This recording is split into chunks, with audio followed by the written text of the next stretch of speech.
Yeah, hi, Assalamu alaikum, sir, and thank you for having me here. And I'm sorry, I couldn't follow Hindi. Uh, Actually, that when I say I couldn't follow Hindi, it also has a very political meaning because I come from South, and in the South, we find Hindi as an imposition. I come from that generation. Maybe now the present generation might change its opinion. So yeah, I have to record that. And it was not an option. It was a clear option for me not to choose Hindi to learn. So anyway, that's the political stand.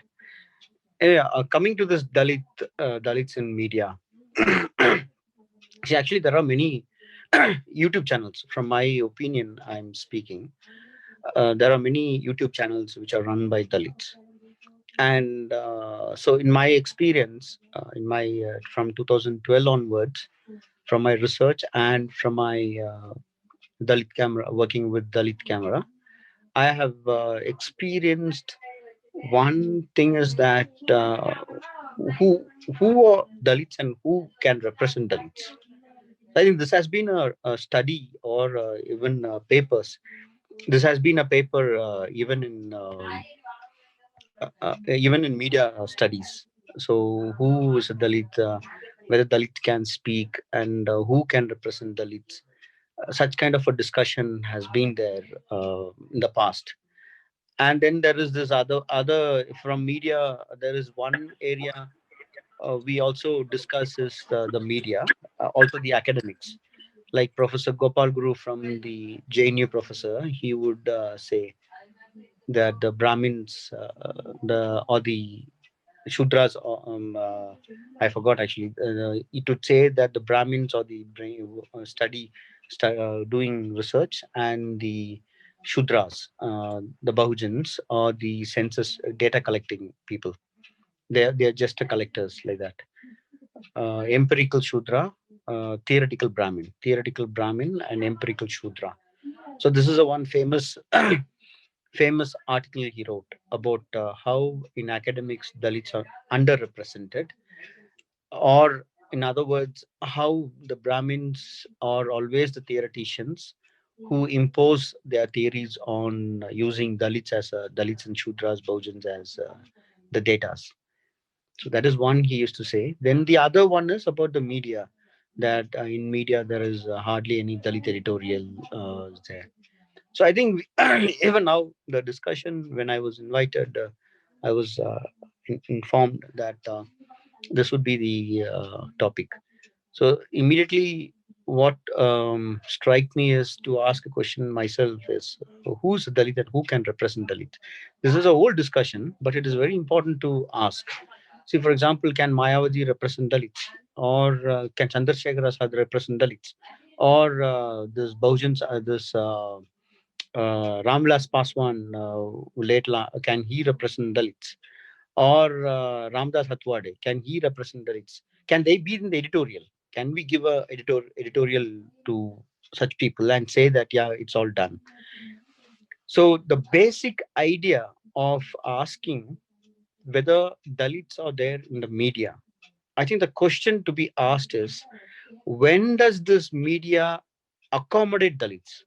In other words, instead of asking a reservation in the media or the lack of Dalits in the media, the lack of Dalits in the media should show how the coverage has been done on Dalits, rather than showing the figure. The figure can be a figure can be substantiate saying that see this is a basic reason that you don't even accommodate Dalits.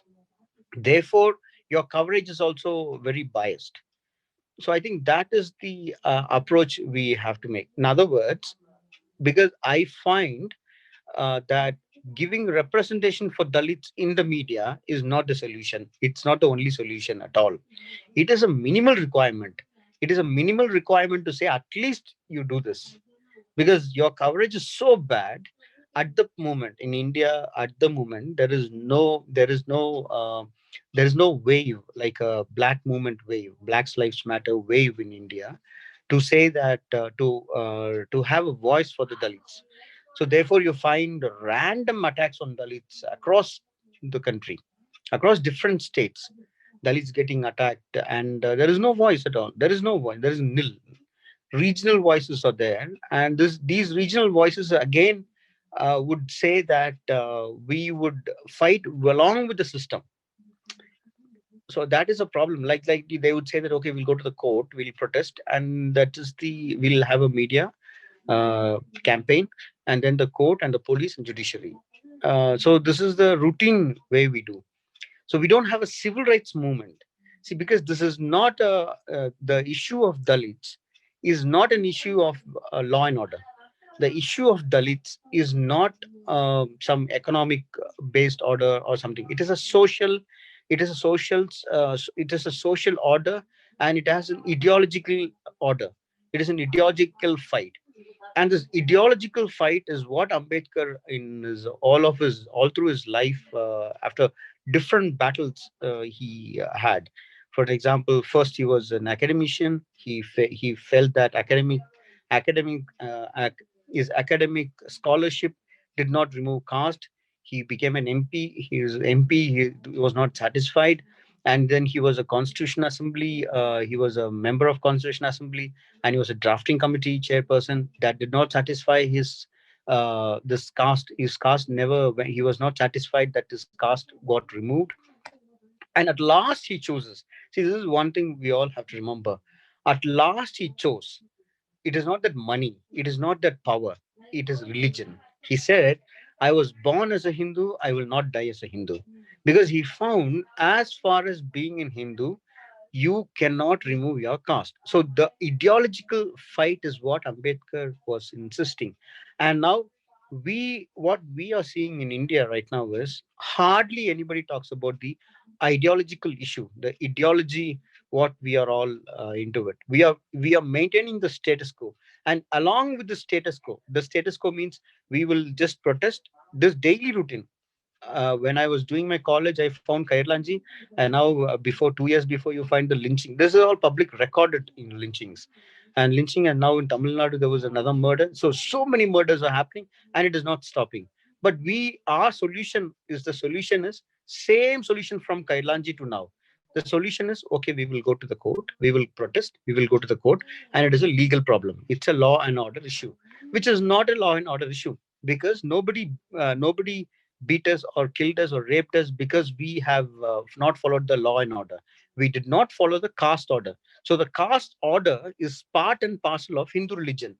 But we always, since Kailanji to now, we escape, we secure, we do not question Hinduism's law and order, Hinduism's caste order. So, for an example, you take even Chandrasekhar Azad. He would take the constitution and say that constitution is it's he say he would highlight the constitutional method of fighting the caste. You cannot fight caste in ideological war with the law and order issue because that is a problematic. But if you fight an ideological issue, the second day or next day you won't be alive in this country. I hope because the current scenario does not is not a place even you can talk about the ideological or problem in Hinduism. So I find in that kind of a situation one can only safely play their game. So the safely playing game is maintaining status quo and giving false hopes to the public. So in this regard, I would say when we discuss the representation of Dalits in the media, we have to question not that we have to our only goal, our sole responsibility, rather than being to show the statistics alone, we have to also show how the coverage has been done. Because our ultimate goal is not about getting the reservation. Our ultimate goal in media or our ultimate goal in research, our ultimate goal is to show that in media we are covered properly. So that coverage has to be is the outcome for us, and that is the ultimate thing. For that, we say it will take a long time. So therefore, the minimal requirement and minimal requirement is reservation. So I think this reservation policy has to be understood from a point of arguing that it's a minimal requirement to show that you have some kind of a energy to say or to think that there is a problem with the society. So therefore, you engage with that. you, if you don't even engage, if you close the door, even not even allowing members, because I have to remind reporter people here. There was this reporter from Andhra Pradesh. He was a Dalit, and he died. He's a Madiga guy. He was in Indian Express. I forgot his name. So the point, his life taught, his life told or taught us that it is not the Dalits lack merit.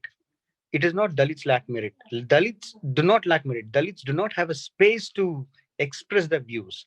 So I think that is the point, because the space is always restricted.